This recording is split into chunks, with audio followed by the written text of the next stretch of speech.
2 Samuel chapter 3 Civil War.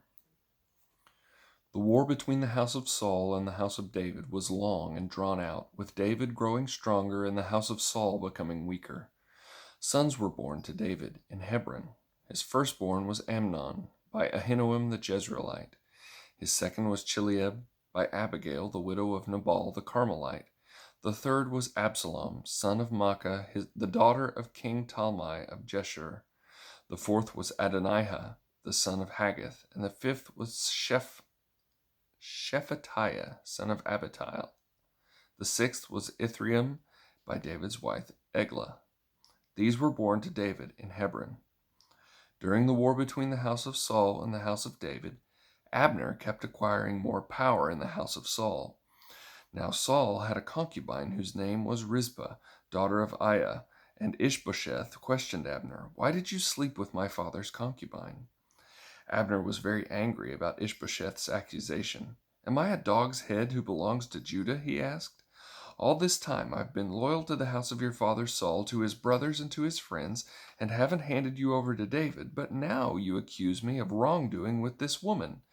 May God punish Abner and do so severely if I don't do for David what the Lord swore to him, to transfer the kingdom from the house of Saul and establish the throne of David over Israel and Judah from Dan to Beersheba."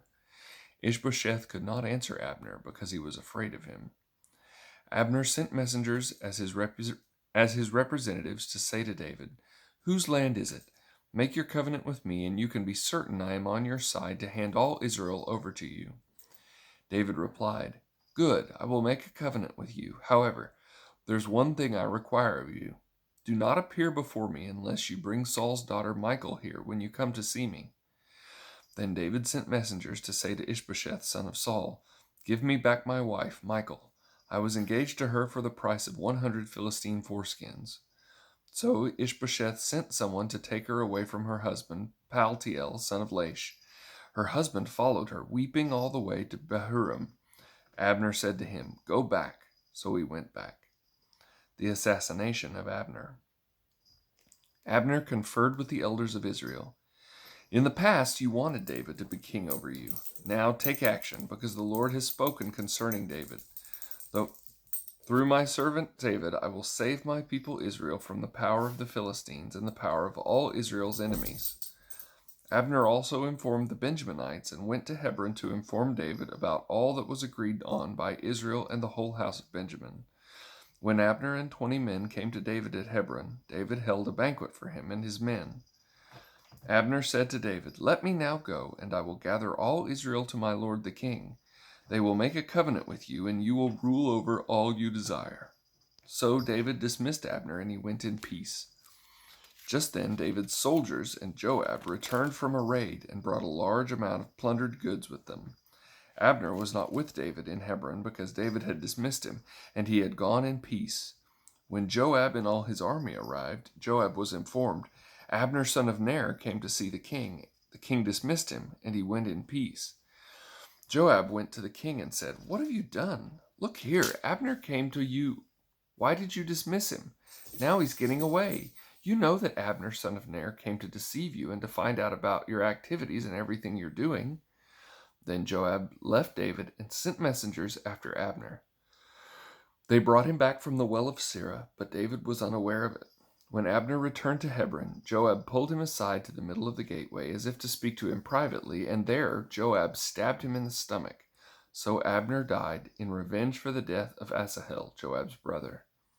David heard about it later and said, "I and my kingdom are forever innocent before the Lord concerning the blood of Abner son of Ner. May it hang over Joab's head and his father's whole house, and may the house of Joab never be without someone who has a discharge or a skin disease, or a man who can only work a spindle, or someone who falls by the sword or starves." Joab and his brother Abishai killed Abner because he had put their brother Asahel to death in the battle at Gibeon.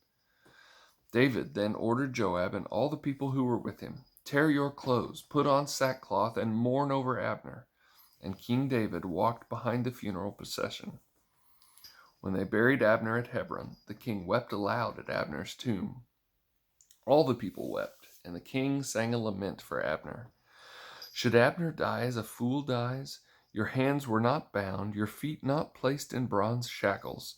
You fell like one who falls victim to criminals." And all the people wept over him there. Then they came to urge David to eat bread while it was still day. But David took an oath, "May God punish me and do so severely if I taste bread or anything else before sunset." All the people took note of this, and it pleased them. In fact, everything the king did pleased them. On that day, all the troops and all Israel were convinced that the king had no part in the killing of Abner, son of Ner. Then the king said to his soldiers, "You must know that a great leader has fallen in Israel today. As for me, even though I am the anointed king, I have little power today. These men, the sons of Zeruiah, are too fierce for me. May the Lord repay the evildoer according to his evil."